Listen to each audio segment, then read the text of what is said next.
Hello दोस्तों, मैं वैशाली साव फिर से आज आप लोगों के सामने हाजिर हो गई हूँ अपने नए वीडियो और नए टॉपिक को लेकर। उम्मीद करती हूँ अब तक के दिए हुए जानकारी से आप लोगों को बहुत फ़ायदा हुआ होगा। तो इसी तरह मेरे हर वीडियो को प्यार देते रहिए। तो जैसा कि अब तक आप लोग जान चुके हैं मेरे बारे में, मेरा नाम है वैशाली साव। मैं एक लीगल एडवाइज़र हूँ और एडवोकेट भी हूँ। मैंने MBA HR में किया है, साथ ही साथ LLB और इंग्लिश में MA भी किया है। ये मेरा ब्लॉग है amishaliacademy@blogspot.com। इसमें मैंने अब तक के सारे वीडियोस की PDF डाल दी है, तो आप वहाँ आराम से पढ़ सकते हैं। तो चलिए देर ना करते हुए अपने नए टॉपिक्स के बारे में जानते हैं। आज मैं कोई नई लॉ नहीं बताऊंगी, आज मैं बताने वाली हूँ लेबर कोड बिल, जिसके बारे में आप लोग सभी ने सुना होगा, जो 23 सितंबर को पार्लियामेंट में पास हुआ है और राष्ट्रपति जी के सिग्नेचर के बाद ये एक्ट में बदलकर पूरे देश में लागू कर दिया जाएगा। आखिर ये लेबर कोड बिल है क्या, क्या असर पड़ेगा वर्कर्स पर और उनके एम्प्लॉयर्स पर, इन सब चीज़ों को चलिए बिल्कुल ही सरल शब्दों में समझने की कोशिश करते हैं, ताकि सरकार की क्या योजना है इसकी पूरी जानकारी हमें भी समझ में आ सके। तो सबसे पहले तो यही सवाल आता है मन में कि लेबर कोड बिल है क्या। आखिर क्या ये कोई नया लॉ है या फिर पुराने लेबर लॉ को ही मॉडिफाई किया गया है, ये सब समझते हैं। इस लेबर कोड बिल में टोटल 4 बिल आते हैं। पहला है कोड ऑफ वेजेस बिल, 2019 में पास हुआ था। ऑक्यूपेशनल सेफ्टी बिल, दूसरा हेल्थ एंड वर्किंग कंडीशन 2020। तीसरा बिल है code on social security bill 2020। चौथा है इंडस्ट्रियल रिलेशन कोड बिल 2020। चलिए इसके कुछ इम्पॉर्टेंट फैक्ट्स को देखते हैं। ये बिल लोकसभा में पेश किया गया था 10 अगस्त 2017 में, बट 2019 में कोड ऑफ वेजेस बिल ही पास हुआ था। बाकी 3 बिल पास नहीं किए गए थे। बाकी 3 जो बिल है वो 23 सितंबर 2020 में गया, पार्लियामेंट के द्वारा पास किया गया। ये बिल हमारे current labour minister Shri Santosh Kumar Gangwar जी द्वारा पेश किया गया था पार्लियामेंट में। एक्चुअली ये जो 4 बिल है, इसमें पहले के जो 29 एग्जिस्टिंग लेबर लॉज है उनको मर्ज अप कर दिया गया। अब आप लोग के दिमाग में ये सवाल तो आ ही रहा होगा, आखिर इतने सारे लॉज को मर्ज्ड अप क्यों किया गया। तो साहब इसका जवाब है लेबर लॉज को सिंप्लीफाई और मॉडर्नाइज करने के लिए। एक्चुअली पहले के जो लॉज थे इतने पुराने थे, इतने ओल्ड थे, कुछ कुछ तो 100 साल से भी अधिक पुराने थे, और इतना सारा लॉज को मेंटेन कर समझ पाना, अभी के सिनेरियो में फिट कर पाना बहुत ही मुश्किल हो जाता था। इसलिए गवर्नमेंट ने सारे उन 29 लेबर लॉज को 4 लॉज में मर्ज अप करके लेबर के नियम कानून को सिंप्लीफाई कर दिया गया, और आज अभी के नए ज़माने का जो सिनेरियो चल रहा है उसके अनुसार मॉडर्नाइज भी कर दिया गया है। नहीं है कि आज सोचा कल चेंज हो गया और डे आफ्टर टुमारो से सब नॉर्मल हो गया, ऐसा बिल्कुल नहीं होता है। गवर्नमेंट के पास भी बहुत सारे चैलेंजेस आएगी इसे स्मूथली चलाने के लिए। कहीं वर्कर्स को राइट को तो कहीं कोई हानि नहीं हो रही है, ये भी देखना होगा सरकार को। एम्प्लॉयमेंट को इंक्रीज़ भी करना होगा, मतलब दोनों में बैलेंस करके चलना होगा। इस तरह के कई चैलेंजेस सरकार को सामना करना पड़ेगा, बट मैं श्योर हूँ कि ये चैलेंजेस सरकार बहुत आसानी से ख़त्म कर देंगी। जैसा कि मैंने पहले ही बता दिया है, ये बिल अभी पार्लियामेंट में पास हो गया है, बट जब तक प्रेसिडेंट सर के सिग्नेचर नहीं हो जाते तब तक ये एक्ट में परिवर्तित नहीं हो सकता।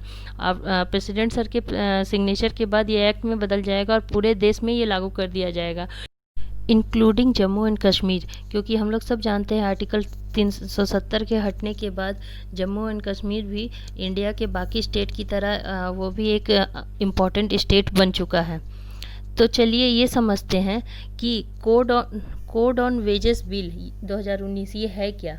इसमें जो 4 तरह के जो प्रीवियस एक्ट थे उसको मर्ज अप कर दिया गया है। वेजेस रिगार्डिंग जो प्रीवियस एक्ट थे, पहला पेमेंट ऑफ वेजेस एक्ट 1936, दूसरा था मिनिमम वेजेस एक्ट 1948, उसके बाद था payment of bonus act 1965, equal remuneration act 1976। ये चारों एक्ट जो कि पेमेंट ऑफ वेजेस एक्ट बताता था कि लोगों को वेजेस देना ज़रूरी है, मिनिमम वेजेस एक्ट उसके बाद 1948 में आया, उसमें ये डिसाइड किया गया कि कम से कम एक फिक्स अमाउंट हर एम्प्लॉय को देना ज़रूरी है। उसके बाद बोनस की प्रक्रिया आई, मैंने एक बोनस का वीडियो बनाया था तो आपको बताया ही था कि बोनस देना आरंभ स्टार्ट हुआ 1965 से। उसके बाद इक्वल रेम्यूनरेशन एक्ट 1976 में आया कि मैन हो या वुमेन हो सबको इक्वल पेमेंट दिया जाएगा, क्योंकि मैन एंड वुमेन दोनों इक्वल हैं। तो इन सारे लॉज को क्या किया गया, मर्ज अप कर दिया गया है और एक नया बिल बनाया गया जिसे कहते हैं कोड ऑन वेजेस बिल, जो 2019 में ऑलरेडी पास हो चुका है। चलिए ये समझते हैं कि ये जो कोड ऑन वेजेस बिल है उसमें क्या मेजर चेंजेस हुए हैं। ये 2019 में पास हुआ था, उसमें क्या आखिर चेंजेस हुए थे, अभी इस चीज़ को समझते हैं। सबसे मेन चेंजेस तो ये हुआ था कि अब सेंट्रल गवर्नमेंट ही एक नेशनलाइज लेवल पर मिनिमम वेज सेट करेगी फॉर सर्टेन एम्प्लॉयमेंट, जिसमें रेलवे भी शामिल होंगे और माइंस भी। पर ऐसा नहीं है कि स्टेट गवर्नमेंट के पास से ये पावर ले लिया गया है कि state government minimum wages set नहीं कर सकता, ऐसा बिल्कुल नहीं है। स्टेट गवर्नमेंट भी अपने स्टेट के लिए मिनिमम वेजेस सेट कर सकती है, बट वो जो मिनिमम वेज सेट होगा वो सेंट्रल गवर्नमेंट के मिनिमम वेजेस से कम नहीं होना चाहिए। साथ ही साथ हर 5 साल के ड्यूरेशन में मिनिमम वेजेस को रिवाइज करना बहुत ज़रूरी है। ओवर टाइम का जो रेट होगा वो भी सैलरी का दुगना दिया जाना अनिवार्य कर दिया गया है। और वेजेस और सैलरी हमेशा ऑनलाइन पेमेंट बैंक ट्रांसफ़र के द्वारा ही किया जाना चाहिए। पेमेंट के ये जो ऑनलाइन पेमेंट के द्वारा करने का तात्पर्य है कि सरकार डिजिटलाइजेशन को प्रमोट कर रही है। कहने का मतलब है सरकार कैश के लेन देन को हटाने की पूरी तरह से कोशिश कर रही है ताकि फ्रॉड वगैरह कम हो सके और इंडिया जो है डिजिटलाइजेशन को और अच्छे से अपना सके। साथ ही साथ गवर्नमेंट ने ये भी कहा है कि अगर किसी स्टेट का मिनिमम वेजेस अधिक है और नेशनल मिनिमम वेजेस जो है वो कम है तो स्टेट गवर्नमेंट अपनी मिनिमम वेजेस को कम नहीं कर सकती है। एक एग्जांपल के थ्रू मैं इसे समझाती हूँ। अगर मान लीजिए किसी स्टेट का मिनिमम वेजेस जो है 10,000 है और वहीं सेंट्रल गवर्नमेंट ने मिनिमम वेजेस डिसाइड किया है 8,000, तो ऐसा नहीं है कि स्टेट गवर्नमेंट उसको रिड्यूस करके 8,000 में कर देगी। ये परमिशन किसी भी स्टेट गवर्नमेंट को नहीं दिया गया है। अब चलिए दूसरा बिल देखते हैं। दूसरा बिल जो पास हुआ है occupational safety health and working condition code bill, जो 2020 में पास हुआ है 23 सितंबर को। इसके अंदर जो आते हैं 13 मेजर लेबर लॉज आते हैं जिसको मर्ज अप किया गया है। पहला फैक्ट्री एक्ट, जिसको मैंने लास्ट वीडियो में बताया था, आप लोगों को उम्मीद करती हूँ अच्छे से याद होगा, अच्छे से समझ में आ गया होगा। फैक्ट्री एक्ट 1948, उसके बाद the mines act 1951, plantation labour act 1951, contract labour regulation and abolition act 1970, the working journalist and other newspaper employees condition of service and miscellaneous provision act 1955, working journalist fixation of rates of wages act 1958, the motor transport workers act 1961, the BD and cigar workers condition of employment act 1966, the sales promotion employees condition of service act 1976, the sign workers and cinema theatre workers act 1981, the dock worker safety health and welfare act 1986, building and construction workers regulation of employment and condition of service act 1996, interstate migrant workman regulation employment and condition of service act 1979। इन सब act को इस occupational safety health and working condition code bill में add किया गया है। ये 13 जो law है इन्हीं को मर्ज अप करके दूसरा बिल बनाया गया है। अब इसमें क्या क्या चेंजेस हुए हैं इस चीज़ को समझते हैं। तो चलिए देखते हैं इस एक्ट में क्या क्या चेंजेस आए हैं। इसमें सबसे मेजर चेंज जो आया है factory act migrant workers act के ऊपर ही हुआ है। जैसे अब हर एम्प्लॉयर को हर कंडीशन में अपॉइंटमेंट लेटर देना बहुत ज़रूरी कर दिया गया है। मतलब पहले क्या होता था कि कभी कोई ऑर्गेनाइजेशन मतलब अपॉइंटमेंट लेटर देने से थोड़ा सा कतराता था, लेकिन अब ये इस चीज़ को अपॉइंटमेंट लेटर देने को अनिवार्य कर दिया गया है। साथ ही साथ अब हर एक सेक्टर के वर्कर्स का साल में एक बार फुल हेल्थ चेकअप करवाना बहुत ही ज़रूरी कर दिया गया है एम्प्लॉयर को। मतलब किसी भी कंडीशन में हर ऑर्गेनाइजेशन के हर एम्प्लॉय का साल में एक बार हेल्थ चेकअप करवाना ही होगा। इसके साथ पहले जो 240 दिन कंटिन्यूअस काम करने के बाद ही एम्प्लॉय एलिजिबल हो पाता था 20 दिन में एक दिन के का अर्न लीव लेने के लिए, ये चीज़ इस लिमिट को कम करके 180 दिन कर दिया गया। ये चीज़ मैंने आपको फैक्ट्री एक्ट में बताया था कि 240 दिन कंटिन्यूअस काम करने के बाद ही उसे 20 दिन पर एक दिन का अर्न लीव मिलता है। अब ये जो 240 दिन है उसको कम करके 180 डेज कंटिन्यू कर दिया गया। मतलब अब 180 दिन कंटिन्यूअस वर्क करने के बाद 20 दिन में एक दिन की अर्न लीव मिलेगी। ये मैंने मेरे लास्ट वीडियो में फैक्ट्री एक्ट में बता ही दिया था। अगर अभी तक आप लोगों ने नहीं देखा है तो प्लीज़ उसे पहले देख लीजिए, तो वो देख लेने के बाद आपको ये जो चेंजेस हुए हैं इस चीज़ को अच्छे से समझ में आ जाएगा। उसके बाद एम्प्लॉयर को अब अगर उसके ऑर्गेनाइजेशन में किसी का एक्सीडेंट या डेथ हो जाता है तो फाइन का 50% उसे एम्प्लॉय को या उसके फैमिली मेम्बर को देना अनिवार्य कर दिया गया।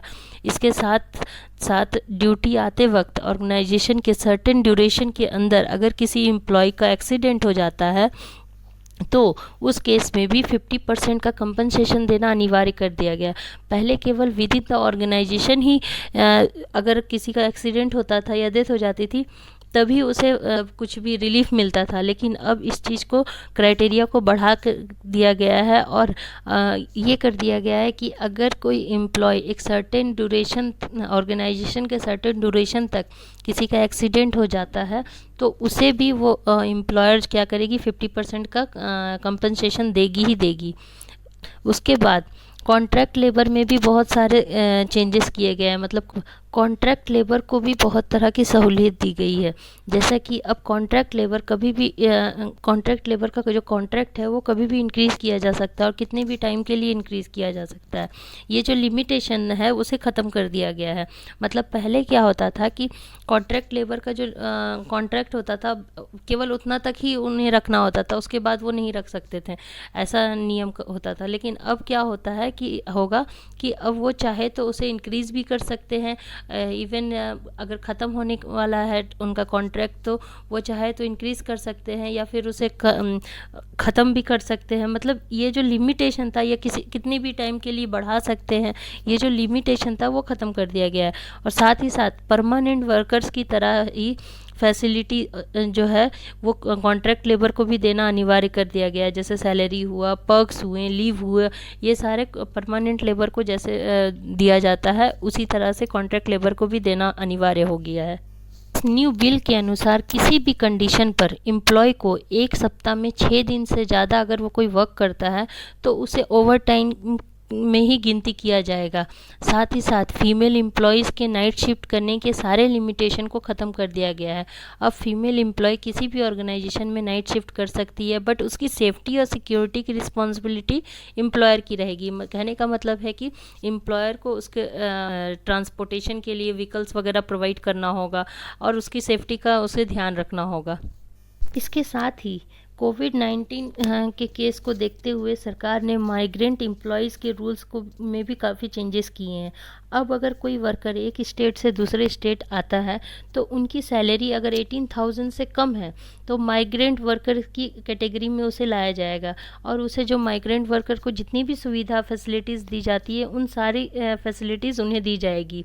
इसके अलावा माइग्रेंट वर्कर्स के लिए एक डाटाबेस भी बनाना अनिवार्य कर दिया गया ताकि उन्हें उचित पोर्टेबिलिटी और दूसरे हेल्पलाइन की सुविधा भी मिल सके। साथ ही साथ उन्हें साल में एक बार अपने घर जाने वक्त ट्रैवलिंग अलाउंस भी एम्प्लॉयर के द्वारा दी जाएगी अगर ये इस डाटाबेस को देखकर।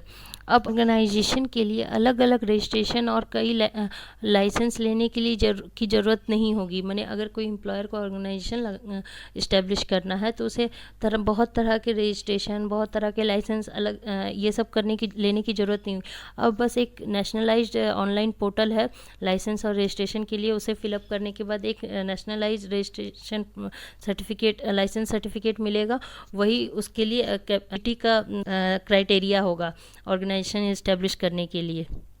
नेक्स्ट अब देखते हैं तीसरा जो कोड है, code of social security bill जो 2020 में पास हुआ है 23 सितंबर को। इसके अंदर भी 9 लॉ आते हैं जिसको मर्जअप किया गया है। 9 पुराने लॉ जो लेबर लॉ हैं जो जिसको मर्जअप किया गया है। पहला ईपीएफ एक्ट 1952 मैंने बताया है, मैंने अपने एक वीडियो में ईपीएफ एक्ट को पूरे डिटेल्स में बताया है, अगर आप लोगों ने नहीं देखा है तो उसे भी देख लीजिएगा। दूसरा मैटरनिटी बेनिफिट एक्ट 1961, इसे भी मैंने अपने एक वीडियो में बताया है, उसे देख लीजिएगा। तीसरा unorganised workers social security act 2008। चौथा है ईएसआई एक्ट 1948, इसे भी मैंने बताया है, आप अगर नहीं देखे हैं तो उसे देख लीजिएगा। नेक्स्ट है पांचवा employment exchange compulsory notification of vacancy act 1959, gratuity act 1972, इसे भी मैंने बताया है, ये आप देख लीजिएगा। Employ compensation act 1923, cine workers welfare fund act 1981, इन सारे 9 एक्ट को मर्ज करके code of social security bill का नाम दिया गया है। अब चलिए देखते हैं इसमें क्या क्या चेंजेस किए गए हैं। इस बिल के तहत एक सोशल सिक्योरिटी फंड तैयार किया जाएगा, ऐसा कहा गया है। इसके तहत 5 करोड़ 50 करोड़ ऑर्गेनाइज्ड, अनऑर्गेनाइज्ड और सेल्फ एम्प्लॉयड वर्कर्स को मिनिमम वेजेस के साथ साथ सोशल सिक्योरिटी भी दी जाएगी। इस फंड के द्वारा मजदूरों को death insurance, accidental insurance, maternity bonus और पेंशन का भी लाभ मिल पाएगा। इसमें जेंडर इक्वालिटी को शामिल किया गया है। ईएसआई में अगर 10 या 10 से कम एम्प्लॉय भी हैं तो वहाँ ऑर्गेनाइजेशन जमा करवा सकती है एज ए वॉलेंटरी बेसिस पर। इस बिल में कुछ वर्ड्स पर बहुत जोर दिया गया है, जैसे career centre, aggregator, gig workers. Gig workers मतलब होता है ऑनलाइन वर्कर, जो ऑनलाइन काम करते हैं, उन्हें कहते हैं gig workers. Platform workers, wage ceiling, इन सारे वर्ड्स को पे बहुत ज़्यादा ही जोर दिया गया है। ऑनलाइन वर्कर्स और अनऑर्गेनाइज्ड वर्कर्स, फिर प्लांटेशन वर्कर्स, गीग वर्कर्स, इन सभी को भी ईएसआई में कंट्रीब्यूट करने के एलिजिबल कर दिया गया है। मतलब कहने का मतलब है कि अब ये सारे वर्कर्स भी ईएसआई में पैसा जमा कर सकते हैं। अब ग्रेचुइटी के लिमिट को 5 साल जो पहले लिमिट थी, अब उसे क्या कर दिया गया, फिक्स कर दिया गया। मतलब कि अब एम्प्लॉय जितना दिन काम करेंगे उसे उतना दिन का ही ग्रेचुइटी दिया जाएगा। पहले क्या होता था कि जब तक 5 साल का सर्विस कंप्लीट नहीं होता था तब तक वो ग्रेचुइटी के लिए एलिजिबल नहीं होता था, मैंने ग्रेचुइटी एक्ट में आपको बताया था। लेकिन अब क्या कर दिया गया है, अब वो अगर 2 साल के बाद ही अगर कंपनी छोड़ती है तो उसे 2 साल का कैलकुलेशन सेम रहेगा जो कैलकुलेशन मैंने बताया था, बट अब वो जो नंबर ऑफ़ सर्विस पीरियड है उसको कम करके 2 साल कर दिया जाएगा। मतलब कि कोई लिमिटेशन नहीं रहेगा, मतलब एम्प्लॉय जितना दिन काम करेंगे उतना दिन का ही उसे ग्रेचुइटी दिया जाएगा। साथ ही साथ ईएसआई और ईपीएफ का कवरेज को बढ़ा दिया गया है। ईएसआई का कवरेज को बढ़ाकर 740 डिस्ट्रिक्ट कर दिया गया है। मतलब अब ऑल ओवर इंडिया में 740 जिलों में ईएसआई की सुविधा दी जाएगी। साथ ही साथ अगर किसी ऑर्गेनाइजेशन में डेंजरस वर्क होता है, उस जिसमें एक्सीडेंट होने का खतरा है, तो वहाँ पर अगर एक एम्प्लॉय भी है तो उसे के दायरे में और ईएसआई के दायरे में लाया जाना जरूरी किया गया है। ऑर्गेनाइजेशन के शेड्यूल को हटा दिया गया है। ईपीएफ में जहाँ 20 या उससे अधिक एम्प्लॉय है वो ईपीएफ के दायरे में आएंगे। नेक्स्ट बिल जो पास हुआ है इंडस्ट्रियल रिलेशन बिल 2020, इसके अंदर 3 लॉ को मर्ज किया गया है। Trade union act 1926, industrial dispute act 1947, industrial employment standing order act 1946। इन 3 लॉ को मर्ज करके इंडस्ट्रियल रिलेशन बिल 2020 बनाया गया है, जो कि 23 सितंबर 2020 को पास हुआ है पार्लियामेंट में। अब इसमें क्या क्या चेंजेस हुए उसको समझते हैं।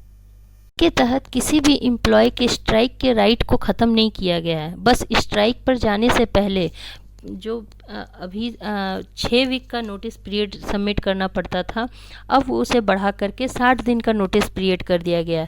इसमें सरकार ने इसका कारण ये बताया है कि अगर नोटिस पीरियड रहेगा तो इसमें इस ड्यूरेशन में एम्प्लॉयर का एम्प्लॉय के साथ कन्वर्सेशन अच्छा सही से ढंग से हो पाएगा और हो सकता है कि स्ट्राइक करने की ज़रूरत ना पड़े। उसके बाद ट्रेड यूनियन को सेंट्रलाइज बेसिस पे इम्पोर्टेंस दे दिया गया है। नौकरी अगर एम्प्लॉय की नौकरी छूट जाती है तो फिर से उसके रोजगार को बढ़ाने के लिए एक रीस्किलिंग फंड का प्रावधान किया गया है। इसके लिए वर्कर्स को 15 दिन का वेजेस भी दिया जाएगा। कहने का मतलब है कि सरकार के द्वारा का एक फ़ंड का निर्माण किया गया जिसके द्वारा एम्प्लॉय काम सीखेंगे, ट्रेनिंग करेंगे और उन्हें 15 दिन का महीना अगर 1 महीना वो काम करते हैं तो उन्हें 15 डेज़ की वेजेस दी जाएगी काम सीखने पर एम्प्लॉयमेंट स्टैंडिंग ऑर्डर एक्ट 1946 के तहत जो पहले थ्रेशोल्ड 100 या 100 से ज़्यादा एम्प्लॉय होने पर एम्प्लॉयर को अपने एम्प्लॉय की छटनी करने के लिए लीगल परमिशन लेना होता था, उस लिमिटेशन को बढ़ा करके 300 कर दिया गया है। पहले क्या होता था, एम्प्लॉयर इस 100 वाले गिनती को ना मेंटेन करके रखते थे। इसी वजह से कोई भी कंपनी, कोई छोटी मोटी कंपनी जो रहती थी वो 99 की काउंटिंग को मेंटेन करके चलती थी कि 99 से एक ज़्यादा नहीं होने देती थी, और इसी वजह से उनका ऑर्गेनाइजेशन का जो कवरेज था वो बढ़ता नहीं था। अब इस चीज़ को बढ़ा करके 300 कर दिया गया है। इसमें सरकार की मंशा ये है कि इस रूल्स के वजह से कम ऑर्गेनाइजेशन में एम्प्लॉय की संख्या तो बढ़ेगी और एम्प्लॉयमेंट बढ़ेगा। ये नियम ऑल स्टेट में पहले से ही ये था, इसलिए अब ये क्या कर दिया गया, सेंट्रलाइज्ड कर दिया गया है। उम्मीद करते हैं कि ये जो चेंजेस हुए हैं, ये बिल क्या है, लेबर बिल से रिलेटेड मैं जो समझाया है, जो बताया है, आई थिंक आप लोगों को अच्छे से समझ में आ गया होगा। अगर इससे रिलेटेड किसी भी तरह की क्वेरीज़ हैं तो प्लीज़ मुझसे कमेंट में आकर ज़रूर पूछिएगा। अब तक के मेरे वीडियो को देखने के लिए थैंक यू, बहुत बहुत शुक्रिया, बाय।